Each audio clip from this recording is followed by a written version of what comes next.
get started. Thank you for joining us today. My name is Luciana Svidler. I work with Children's Law Center of California, and my pronouns are she and her. And with me is Rebecca Goodeman. She will be presenting as well. Rebecca works for the National Center for Youth Law and also uses the pronouns she and her. And today we wanted to share with you a little information about a survey that we conducted back in 2019 and 2021 of youth in Los Angeles County. Next slide. Just as a little backdrop, the survey was conducted by RHEP. RHEP's Reproductive Health Equity Project for foster youth, who is putting on this conference, is a collaborative of organizations that came together back in 2016. It consists of a backbone organization, National Center for Youth Law, whom Rebecca is representing right now. We have an evaluator seedling group, and then a list of different organizations, including LA County's Department of Children and Family Services and other stakeholders and advocates that work together with the main goal of improving outcomes for foster youth, increasing access to reproductive sexual health care information, as well as reducing the rate of unintended pregnancies for foster youth. RHEP started as LA RHEP in LA County, which is why this work was done in LA County, and has now grown to also include RHEP statewide. Next slide. So the survey we conducted, I'm sure you're wondering why. So in 2019 and 2021, we did it twice in different times. We conducted a survey, and the goal of the survey was to ask youth in foster care, one, what were their sources of sexual health information? Two, any support that they have received in this area? And finally, any barriers to care that they have encountered. The goal being is to get information that will help with our work in the future, in that collaborative in the future. When we decided to do the survey, and actually going back to 2016 when RHEP, LA RHEP was first started, the only information we really had on outcomes for foster youth in this area were the following, and it was all based out of one study, the Courtney study, which is cited in the slide. So the information we had was that almost 50% of females in foster care in California had reported to be pregnant at least once by age of 19. We also knew that almost 70% of these youth stated that their pregnancy was not intentional, it was an unintended pregnancy. And even though their pregnancy was unintended, less than 30% of the youth that were interviewed said that they had been using contraception at the time of conception. So this is the information we had, the disparate outcomes that were being faced by California foster youth. Next slide. Additionally, we had information not just about reproductive sexual health care outcomes, but we look at the marginalized populations, and we know that within the child welfare system, we have a very disproportionate number of youth that represent the system. 23% of youth in foster care nationally identify as Black, and that's compared to 14% in the general population. So there's 14% of the general population is Black, whereas 23% within the child welfare system. Also, 30% of youth in foster care nationally identify as LGBTQ, and that's compared to 11% in the general population. And finally, up to 80% of youth in foster care have been diagnosed and undiagnosed mental health concerns, compared to approximately 22% of the general population. So you can see layers and layers of disproportionate representation and outcomes here. When we really pull back the layers, we're talking about foster youth, and then within the foster youth population, we know there's overrepresentation of these marginalized groups, which also affects the way that people receive care. For example, we know that LGBTQ youth have stated that they fear that someone's gonna disclose their information, which can lead to them delaying care. So delaying getting any kind of reproductive sexual health care. We know that there's racial bias in the healthcare system. We heard about it in our plenary today, so I won't dwell too much on it, but just to let you know that we had all this data, we knew the numbers didn't look great, so how can we move the needle in improving outcomes? So that was the impetus of our survey and why we got started. Again, we had that one study with that data, the Corny study, which is a great study, but it's only one. And the only other data we had was data that was taken from the statewide California State CWS CMS database. So the CWS CMS database is a database that all social workers use to input data. So whatever social workers are tracking and probation officers, that's the data that's being pulled. So we're getting the data from the perspective of the social worker probation officer, not directly from the youth. So based on the limited data and kind of the skewed data that we had, we sought to do a survey with a couple goals. One is to do a survey that we can repeat, you know, throughout the years, every other year, as we've done so far, so we can see what changes are happening and if we're actually moving the needle with all of the work that we're doing. We wanted the survey to really capture the perspective of the youth. So we went to the youth and asked them the questions directly. We didn't rely on, for example, the social worker reporting back on what the youth said. We wanted, with all this data, to be able to disaggregate the data and to really understand how all these subpopulations that I referred to earlier, what their experience is, because it could differ from population to population. So you'll see some of that outcome. And finally, beyond just like the outcomes of the data, we wanted to learn from youth directly what their journey was, what their barriers to care were, give us a little insight as to what is happening and what do we need to do as advocates to try and move the needle and to improve systems for better outcomes. Next slide. So I'm going to quickly tell you how we did, how we put the survey together and how it came to effect before we actually talk about some of the outcomes. So the survey was grounded in what we understand as being key to healthy sexual development. So RHEP has developed and use, when we're talking about, you know, healthy sexual development, a structure that was actually put together by Power to Decide and a couple other different sources. But what we view as key to understanding healthy sexual development are four main factors: knowledge, access, relationship, and agency. So by knowledge, I mean having comprehensive, inclusive, accurate information from reliable sources. So, you know, a youth can only make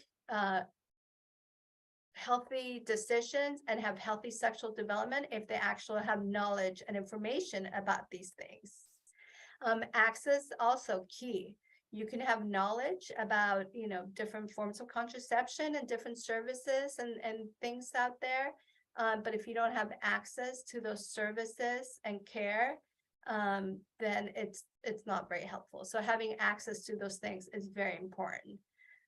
Relationship in every area, it's been well documented, not just in reproductive and sexual health, but also in this area, having a supportive relationship with a caring and trusted adult, someone that the youth can talk to, ask questions, go to when they need help, assistance, that is key to healthy sexual development. So having those people around to support.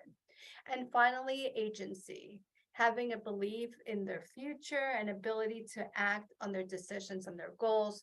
So if a youth feels like they have agency on their future, that they really have control and power over their decisions and how they guide their lives, it is more likely that they will have a healthy sexual development and make healthy choices. Next slide. So in putting together the survey, there was three main things that we were trying to capture.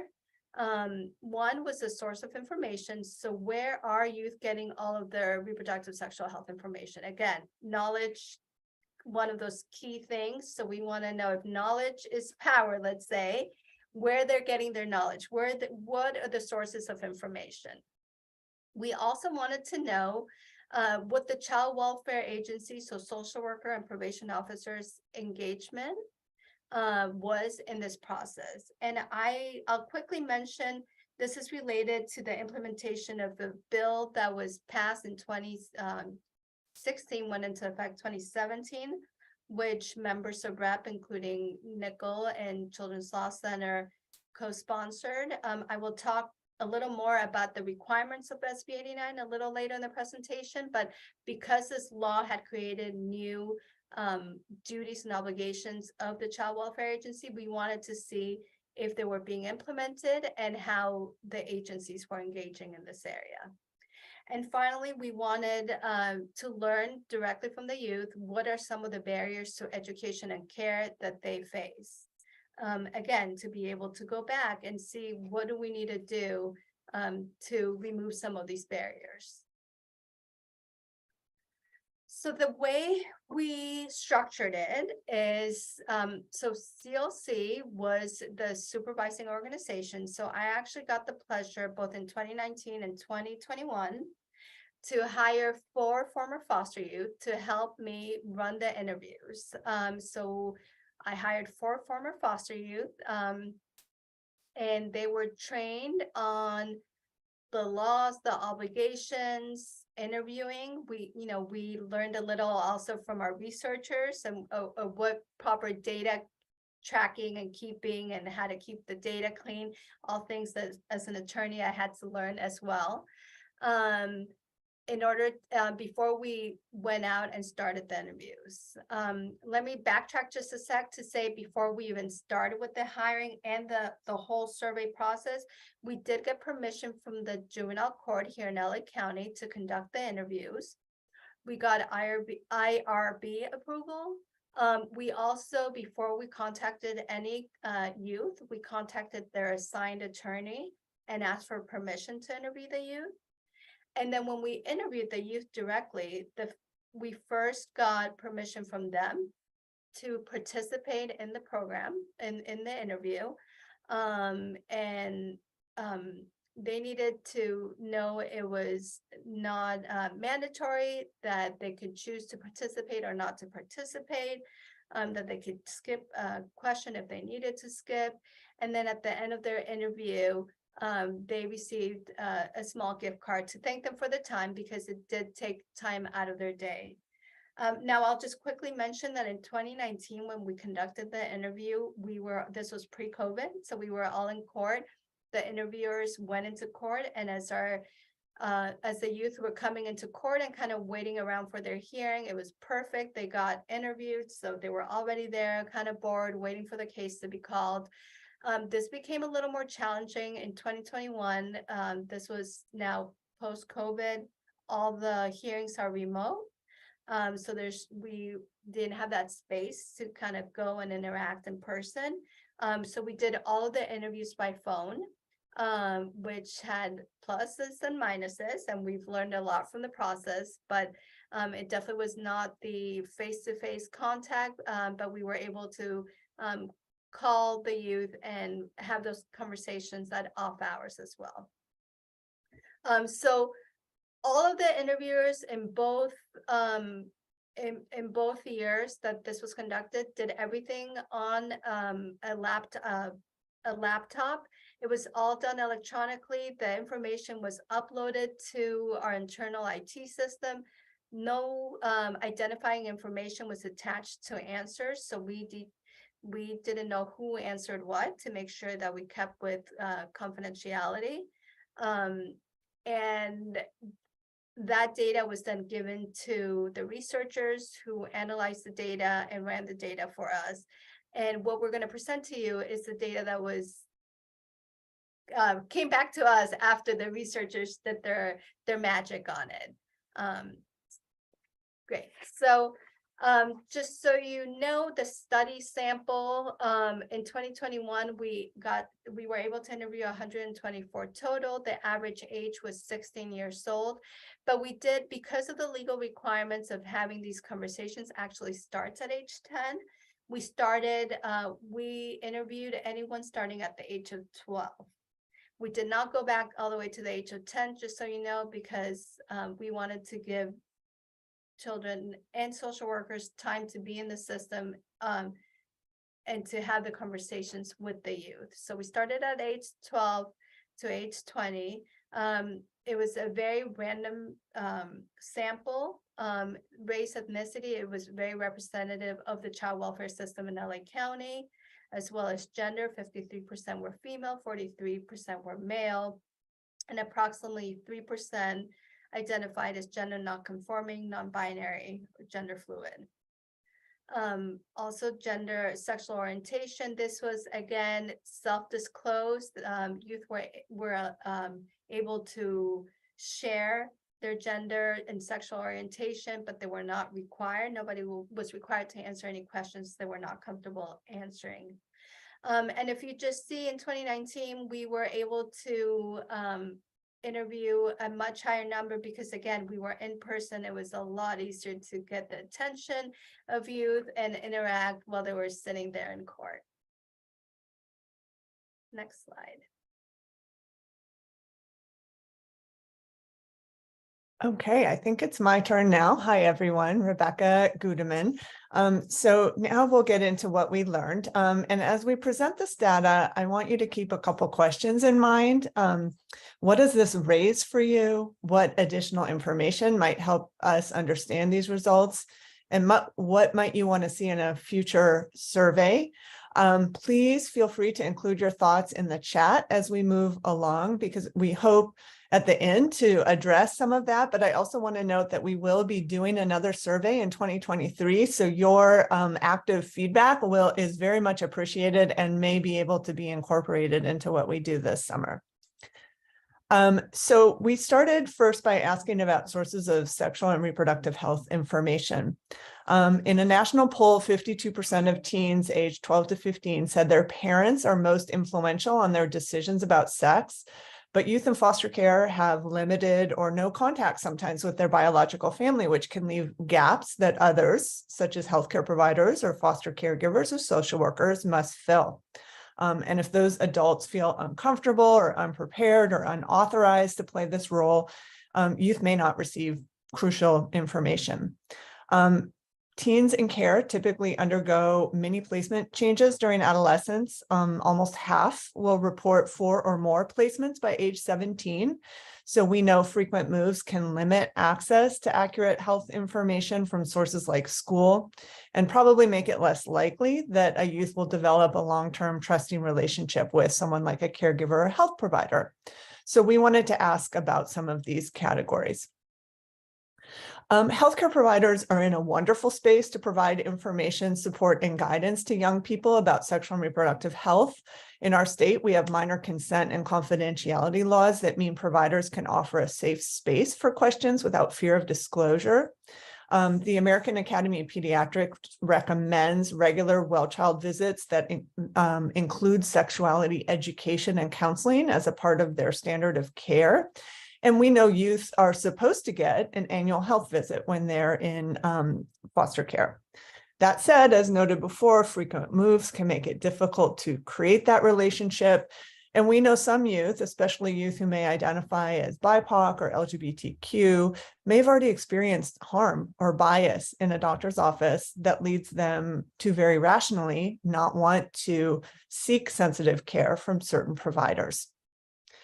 So just as a context, here's what some of our youth and our youth advisory board have told us. I've had a couple of doctors. I always see if their energy is good, and depending on that, I might open up.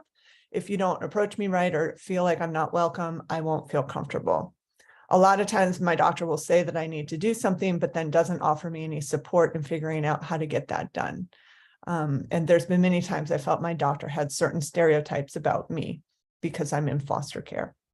Okay, so when we asked youth 12 to 20 whether they'd received information from their healthcare provider in the last year, 30% said that they'd received some form of sexual and reproductive health information. And remember, youth are supposed to get an annual well-child visit, and the AAP recommends discussions of sexuality education be part of every well-child encounter. So 30% is a disappointing number. When we compare this to what we heard in 2019, 42% said they'd received information from a doctor at the time. It's important to note, as Luciana said earlier, we did do the 2021 survey just as everyone was coming out of COVID lockdown. So COVID may have played an important role. That said, we did ask if COVID had impacted people's ability to get services such as appointments for sexual and reproductive health care. And 30% said that COVID had either somewhat or that they had either somewhat or a lot less access to care, but 70% said either it hadn't impacted it or they actually had more care. When we disaggregate by age, race, ethnicity, gender, and sexual orientation, as you can see here, youth aged 12 to 16 were the least likely to report having received information from a healthcare provider. We did see differences across race and ethnicity, but not that were differences that were sufficient to be called statistically significant. Still, youth who identified as Latino or Latina were least likely to report having received information from health providers, followed by those who identified as African American, with youth who identified as white as most likely to have received that information. We did not see differences by gender or sexual orientation. So again, encourage you to put any thoughts or sort of whatever inspirations you have as I'm going through this in the chat so we can talk about it in a little bit. All right, next I want to look at schools. So California's Healthy Youth Act requires California public and charter schools to provide comprehensive sexual health education using a curriculum that meets state standards at least once in middle school and once in high school. The California Foster Youth Sexual Health Education Act, also known as Senate Bill 89, requires social workers to confirm that youth have received school-based sexual health education, and if they haven't, to connect them to that curriculum. And one reason that this was included in SB 89 is we knew that many teens in care were missing out on puberty ed and sex ed in school.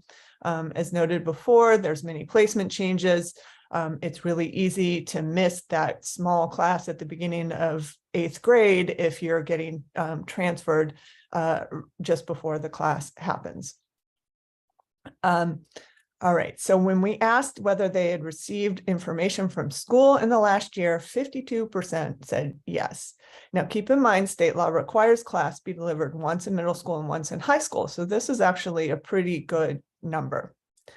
Comparing to 2019, in 2019, 63% said that they'd received information from school in the last year. In 2021, 52%. And again, that was a year when most people were receiving their schooling online. When we disaggregated, we did see some differences by age. And if you think about sort of the age category for middle school and the age category for high school, some of the 12 to 13-year-olds are sort of right smack in that middle of middle school, and they may have gotten it just before or might get it just after. But 36% of those 12 to 13 did say yes. We did, again, see some differences across race and ethnicity, but the differences weren't statistically significant. That said, youth who identified as Latino or Latina were least likely to report having received sex ed in school. All right, next we looked at caregivers. As noted before, 52% of teens said their parents are very influential in their decisions about sex, but we know this is complicated for youth in foster care. And we know that for foster parents, historically, some caregivers felt really worried about providing sexual and reproductive health resources and information. In various surveys and interviews with foster parents, some of the reasons they cited was not knowing if it was their place, maybe it conflicted with their beliefs, maybe not having the information and knowing how to start a conversation, worrying about legality. And so SB 89 also attempted to address this. Starting in 2017, those who apply to be licensed as foster parents must go through sexual and reproductive health training as part of the licensing process. And the state has clarified some of the obligations of caregivers vis-a-vis sexual and reproductive health, such as making clear that as part of creating normalcy in the home, they are supposed to incorporate healthy sexual development and make sure that youth have the information they need. But just as a reality, some of the quotes we've seen, so young person, none of my foster parents, and I had 14 placements, ever brought up the issue. Another said, my foster parents were very religious and told me not to have sex, that it's a sin and I'd go to hell. And then a foster parent said, I was just thinking that if a kid is in foster care and the child is to reunify, who are we to talk about sexuality?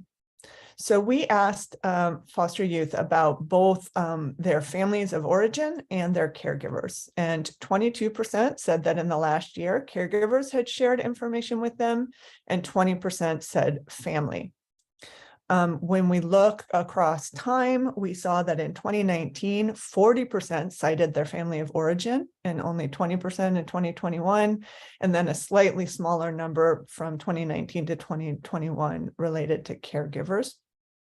Again, just keeping in mind COVID lockdown was the key difference. When we disaggregated, one of the most notable differences was age. You'll see youth age 17 to 20 were 2 to 3 times as likely as youth 12 to 16 to have received information from either family or caregivers. And we did not see statistically significant differences by race, ethnicity, gender, or sexual orientation. But it is quite striking to see that only 12% of youth 12 to 16 reported having heard anything from caregivers, and an even smaller number from their families of origin. All right, so what was the most cited source of sexual health information? Friends. In 2019, it was different. Healthcare providers and schools were more commonly cited than friends, but in 2021, friends were the most cited source of sexual health information, especially for the younger youth. Who is least likely to have received information from any of the above resources? Younger youth were consistently less likely than the oldest youth to report they'd received information from any of the above sources except school. If overall they had 70 to 90% lower odds of obtaining information from any of the sources we just looked at. All right, then we asked about caseworker engagement, and I'm going to pass it to Luciana to tell you what we learned. Great. Thank you, Rebecca. So we heard about some sources of information so far, healthcare, caregivers. So we also looked into, as I mentioned earlier, caseworkers, social worker, probation officers, who also play a very significant, or can play a very significant role in supporting and connecting youth to care and information. Before we started this survey, we looked at a couple of studies that were conducted in 2015 and 2009 that interviewed, both studies had interviewed social workers about their comfort level and their sharing of information in this area. And the answers really pointed out the reason why they don't engage in this area, which, you know, some of the things that were shared was lack of training in the area, not prioritizing conversations related to Repro health, lack of comfort in having the conversations, or maybe conflicting beliefs of who should be having the information, the conversations and sharing the information, whether it should be the social worker or the caregiver, and also conflicting personal beliefs that the social worker may have, their own values, their own belief system. Next slide. So sorry to interrupt. Are you able to speak a little bit closer to your mic? I think some people are having a little difficulties hearing. Yes. Please let me know if that's better. So just a couple quotes that came out of that, one of those studies, from social workers is, I don't know how far we can go into the conversation, and I avoid certain topics. And I was just pulling things from out of the air because I really didn't know what was available to her. So again, this lack of knowledge or foundation of what they're able to do and say and provide. So to address that issue, California passed SB 89 in 2017, as I mentioned earlier. DLC, Nickel, others were co-sponsors, coming into with the goal of ensuring that social workers knew their role within the area of reproductive sexual health. So some of the requirements that came into play with SB 89 were the requirement that caseworkers inform youth of their right to access age-appropriate medically accurate information. They were to support youth in accessing reproductive and sexual health care services, facilitating access to those services, which included removing any barriers. And finally, SB 89 had a training requirement that requires caseworkers, judges, and others to be trained on laws and rights and responsibilities for foster youth sexual and reproductive health care issues. So again, just the requirement to inform, and specifically every year the caseworker has to inform the youth who is 10 years of age or older and non-minor dependents of their rights to access age-appropriate medically accurate information, to consent to services, and their right to confidentiality. So these were all rights that were in the law already. What SB 89 did was require social workers, information officers to talk to the youth about these rights to ensure that they were aware of these rights. So in conducting the survey, we asked youth ages 12 to 20 years old if they received this information from their caseworker in the last year. So again, they're required to do it yearly. So did your social worker probation officer give you this information? And 56% of them said that they did give them information. Next slide. So overall, more youth reported that they received the information from the social worker in 2021 than they did in 2019. So we went from 45% to 56% of youth getting information from their social worker. I mean, there could be different reasons. One of them being in COVID, they were home more, they were able to have more conversations with social workers. And others could be as hopeful as SB 89 was slow to roll out, but there's been quite a bit of training and action on it. So hopefully social workers becoming more aware of their duty to inform youth. But that's what the numbers show so far. Next slide. Also, but if you take apart by age group to get a little more information, you'll see that the youngest youth are 90% less likely to receive information from social workers about birth control, STIs, and other issues. And that's with controlling for other variables, so race, ethnicity, and those things. So you'll see from the slide, at 12 to 13 years old, only 24% of youth are getting the information. As they get older, social workers are feeling more comfortable having the conversation. But there's still, as you can see, a pretty big gap from the 100% of the youth who are required to get the information to the 67% that are actually getting it within that older age group. The odds of the conversation with the social worker were also 80% lower for youth who identified as male. And that's, again, controlling for other factors. So if you look at the types of conversations they had, like their rights to sexual reproductive health care, birth control, right to receive information, when you separate it by male, female, identified male and female, the conversation is happening at a much higher level for females. again, many reasons why this could be true.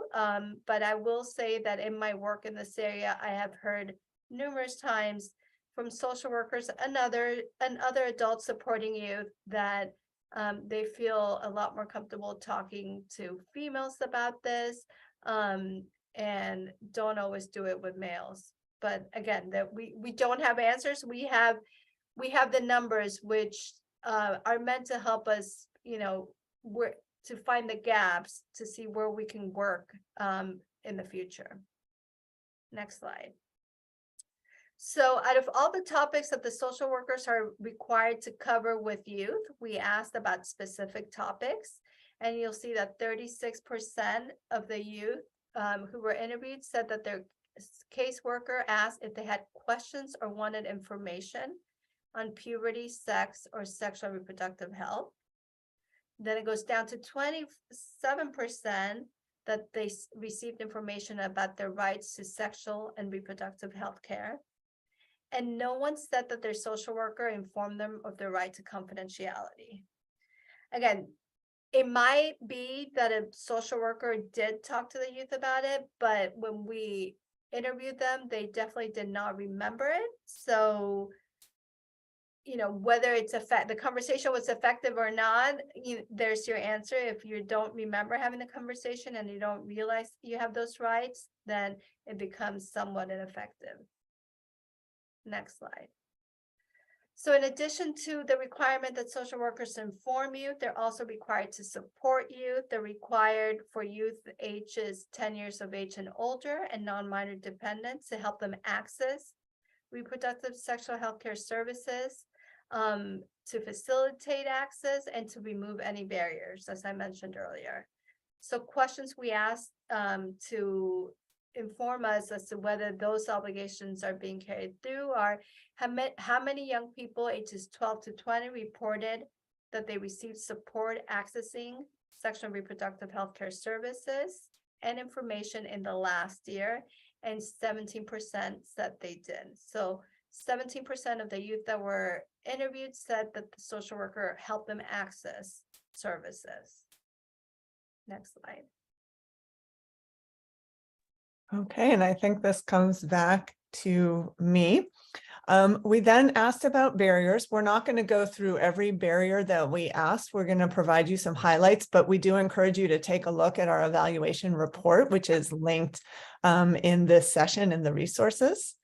But when what we did is we gave youth a list of possible barriers and asked them to identify anything that had been a barrier in the last year. And we also allowed them to provide us a free open response.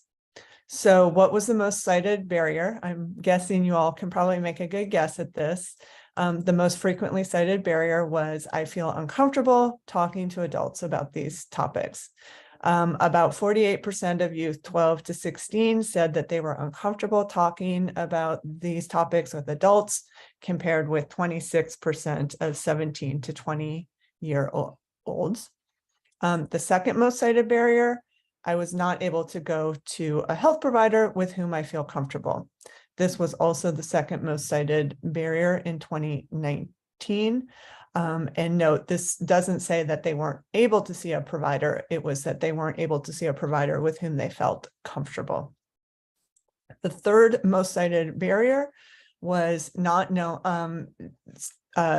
being worried that someone might find out. So that confidentiality issue. So it is a problem if young people aren't being informed of their confidentiality rights, if this is one of their big concerns.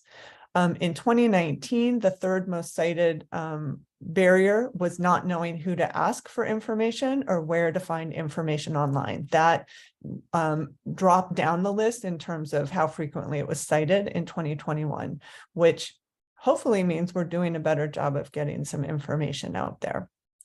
When we look at some of the other barriers, of youth who identified as something other than heterosexual, 22% said that a barrier for them was a caregiver, being worried a caregiver would find out their sexual orientation. Another small but really important percent, about 2%, said their caregiver or group home wouldn't let them go for care 2% said that they couldn't get transportation from their caregiver or group home, and about 2% said they wouldn't let their caregiver or group home wouldn't let them have birth control.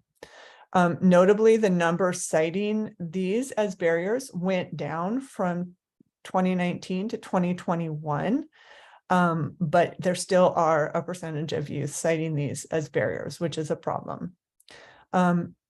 It's also important to flag that most youth cited more than one barrier. So while one barrier on its own may not be significant enough to stop you from getting care, multiple barriers can have a layering effect, making sexual and reproductive health care less of a reality.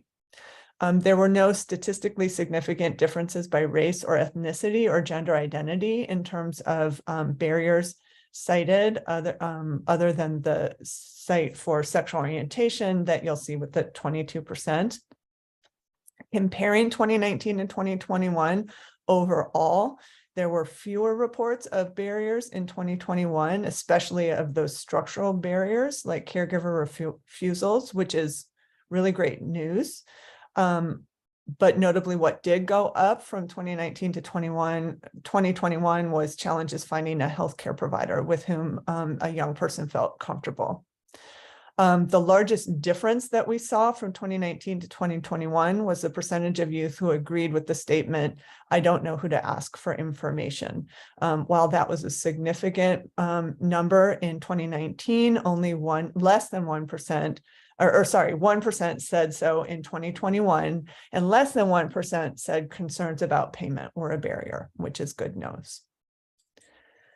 All right, so we want to get to your thoughts and questions, especially knowing that we've got another survey that we can do this summer, and be curious about what you would like to see in there. But some of the key takeaways that we saw,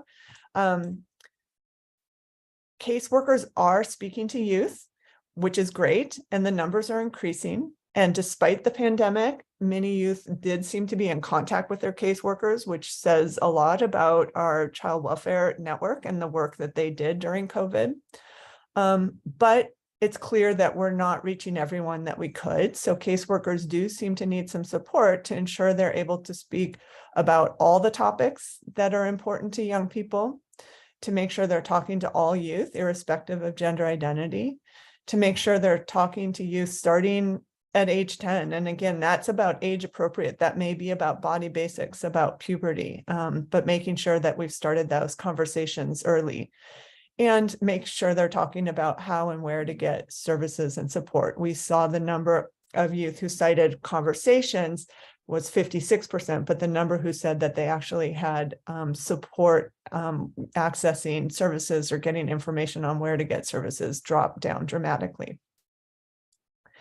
When it comes to healthcare, we see that not enough health providers are having recommended conversations with adolescents about sexual and reproductive health, and that this is particularly true for youth ages 12 to 16. And we see that youth report that finding a health provider with whom they feel comfortable is a barrier to care. Schools, we see that schools are an important informational resource, especially for the younger youth. And now I'm going to pass it to Luciana to talk about what. Real quick, I just want to inform the speakers that we are a little less on a 20-minute countdown before we conclude our session. Thank you. So we did learn for younger youth, as I mentioned earlier, for youth that are 10 to 13 years old, they're not getting the information and support they need and have a right to. Again, I think that it's when people think about reproductive sexual health, they jump to abortion and contraception, and we have to be aware that it is a spectrum and it's a lot of different conversations, and and puberty and healthy relationships and boundaries and consent, all those things go within reproductive sexual health. So it's important to encourage those conversations earlier on. Next slide. So for youth who identified as Latino or Latinx, they were more likely to report that they obtained information from their friends. And we all know that that could be accurate or not so accurate. Some of the stories we have heard of information that friends have passed on about contraception and others are quite interesting. They're also 3 times as likely to indicate that the pandemic had reduced their access to sexual and reproductive health education in schools. Not surprising. I think schools were trying to make it through, and anything that was extra, including comprehensive sex ed, it was unclear to those of us doing the work if it was actually happening at the schools, and some obviously were better than others. They're also 4 times as likely to report that mental health issues posed a barrier to obtaining sexual reproductive health services during the pandemic. Again, mental health care is a big issue that everybody is talking about. I think we don't talk about it in terms of reproductive sexual health often enough, but it does affect access and getting care. For youth who identified as Black and African American, they were more likely to report having received information from family members. And where there were some differences by race and ethnicity in how the caseworkers engage in 2019, the differences did not show up in 2021. And that could be because we had a smaller sample size, or the way that caseworkers were communicating with youth. There was a lot of remote virtual communication, a little less in person, at least for a while, and then it moved to in person. So it'll be interesting to see in the future how that trends.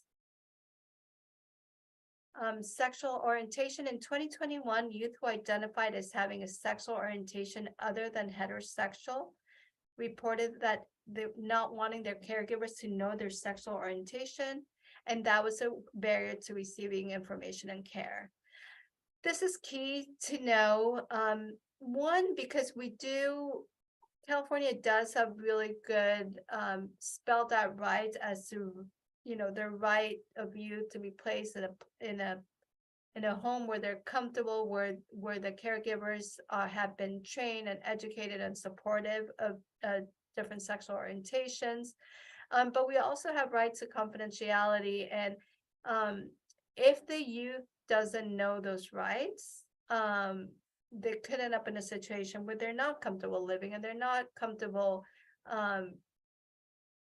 sharing information. And as a result, we see that it affects the trickle down effect of all this is not obtaining information and care that they're entitled to and in need of.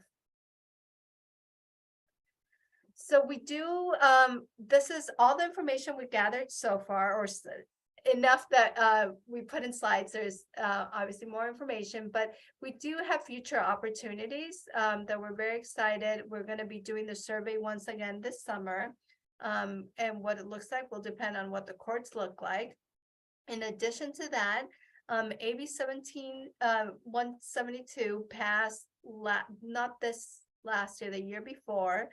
And part of this bill, because we wanted more data on this issue, is a requirement that CDSS release a report, which is scheduled to be released in 2023, which contains a large number of data points that will help us answer a lot of questions.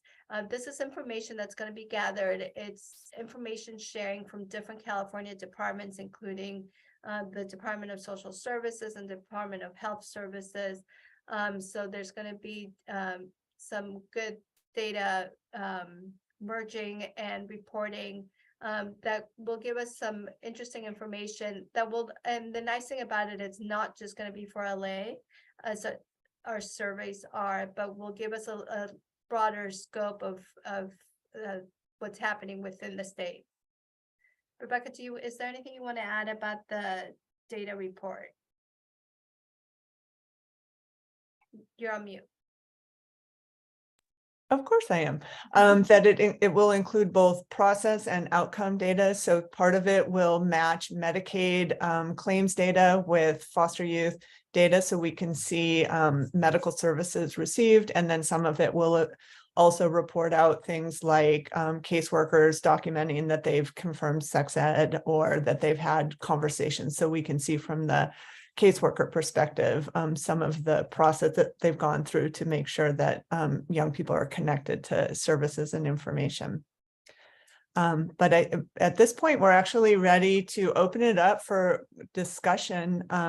We're really curious to hear what surprised you from this data, what questions it raised for you, sort of how you might interpret it. What does it mean for your role, whatever role that you're coming to this from?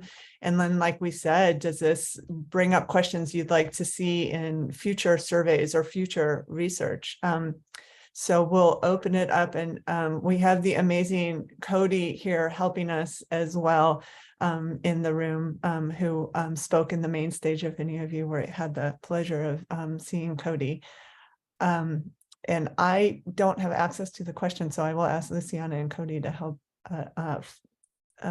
see if anyone has anything, but also feel free to raise your hand and come off mute if you would like to participate verbally.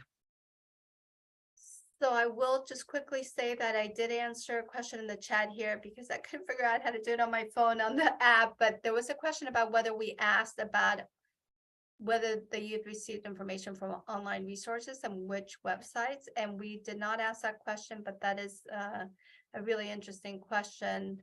We tried to keep it to less open-ended questions, meaning like which website, just to keep the survey timely, to ensure participation. You know, it can't be an hour-long survey, but that's a very interesting question, and we'll definitely look at it.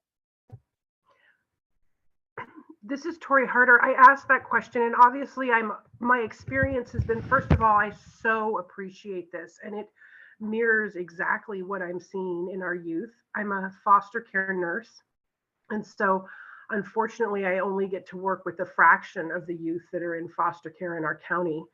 But there's just a huge deficit in knowledge. And I would say I really hope we can work creatively to address this issue. But obviously, one of the things I'm hearing is sort of what happens when youth ask questions online is they inevitably are brought to pornography sites. And it's quite concerning. And, you know, that to me is a really concerning issue, that pornography is actually becoming an area where they're getting information about sexual health.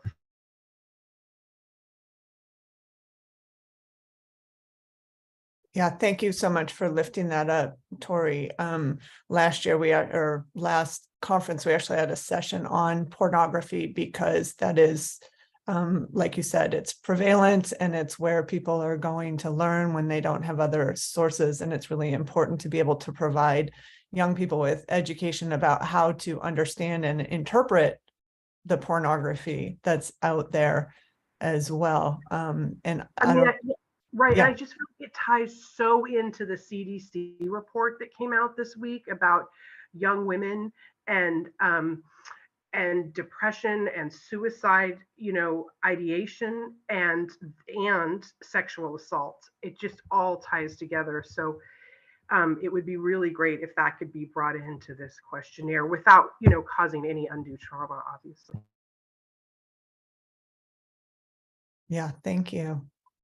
Now, I know we have, there's one other question that was in the app itself, and then we do have one that is in the chat, so I can go ahead and read those off. So the other question that was in the app itself, is there any feedback from youth on how they would like their social workers or case managers to engage with them on this subject? I don't know if you guys have anything to say to that, or.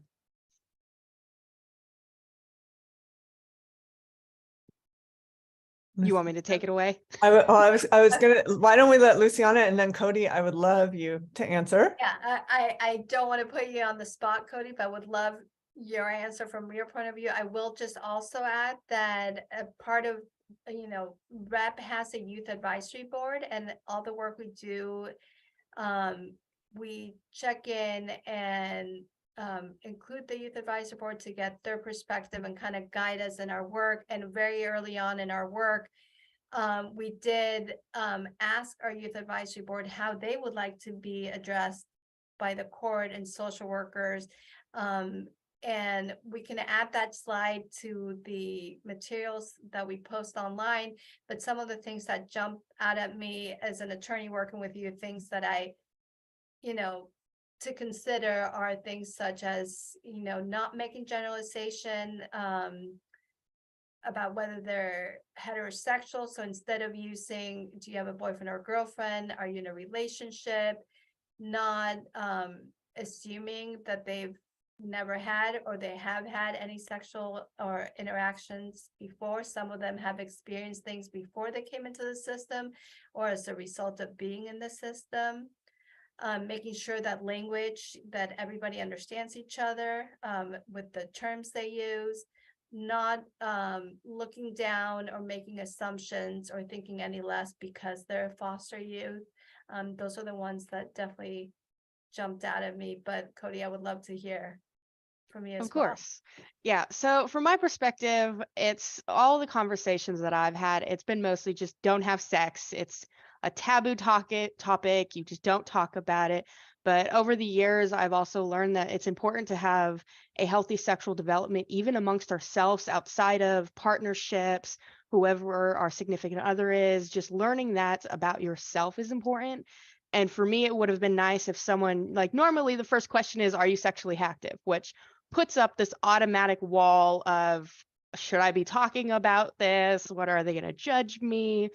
And for me, if they just came into the conversation straight as it is a normal thing for everyone to go through, and there's nothing wrong with exploring that side of things and just setting the stage of it is okay to have this conversation, I think would have really made the difference for me and a lot of our young people to kind of just really get rid of that uncomfortableness about the topic.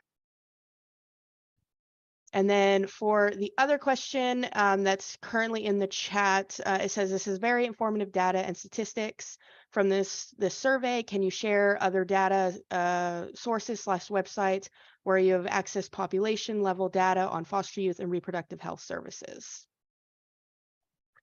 So one of the things that's important is that there's not a lot of data, and without that, it's hard to know what's going on. So I think there's a reason that there's not a lot of data.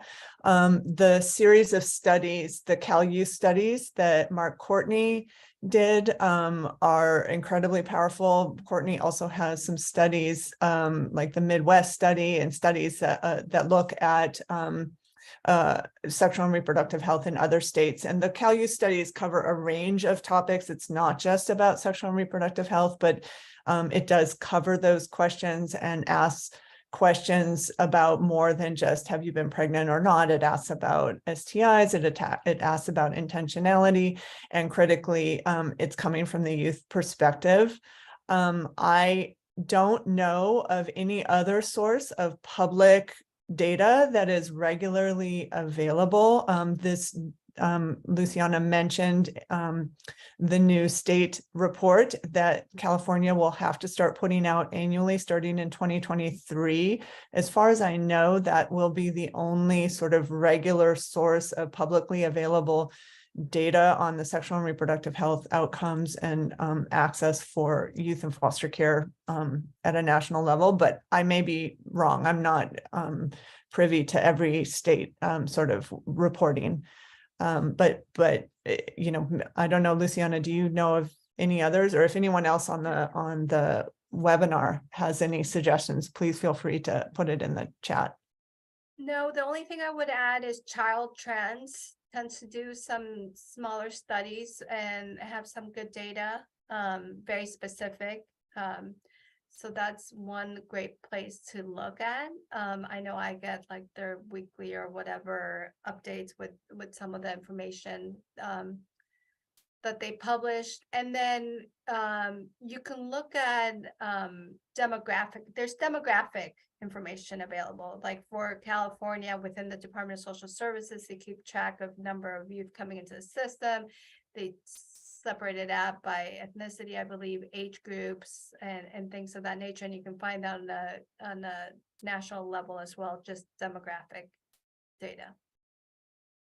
I hate to interrupt, but we are at 12:59, so we will be going ahead and wrapping up the session, I just want to thank our presenters for sharing all of this wonderful information. We will now be heading off to another break. I believe that ends at 1:10, followed by our lunch panel. Thank you everyone for attending. Thank you. Thank you.